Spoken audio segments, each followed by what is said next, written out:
آج کا ہمارا موضوع ہے 25,000 ایلیٹ کلاس۔ ایلیٹ کلاس کا لفظ فرانسیسی زبان سے انگلش زبان میں منتقل ہوا ہے۔ فرانسیسیوں نے یہ ٹرم لاطینی زبان سے لی ہے۔ ایلیٹ کلاس میں بڑے سرمایہ دار، بڑے سرکاری ملازم، بڑے مذہبی سیاسی عالم، میڈیا ہاؤس مالکان، حکمران اور تمام وہ لوگ جو ثوابدیدی اختیارات رکھتے ہیں وہ ایلیٹ کلاس میں شمار ہوتے ہیں۔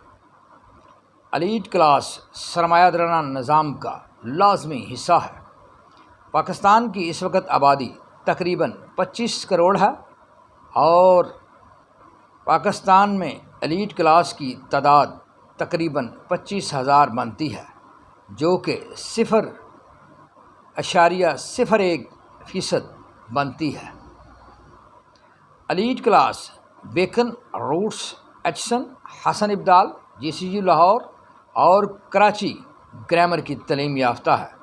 کراچی گرامر کے تعلیم یافتہ طالب علموں کی اکثریت انڈسٹری، بینکنگ، ٹریڈنگ اور مختلف معاشی اداروں پر قابض ہے، جبکہ بیکن، روٹس، ایچسن، حسن ابدال اور GCU لاہور سے تعلیم یافتہ elite class civil bureaucracy, uniform bureaucracy, judiciary, وکالت اور میڈیا میں بیٹھی ہے۔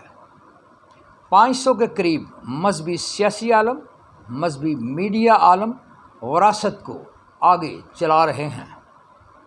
یہ مذہبی سیاسی عالم اور مذہبی میڈیا عالم بھی ایلیٹ کلاس میں شمار ہوتے ہیں۔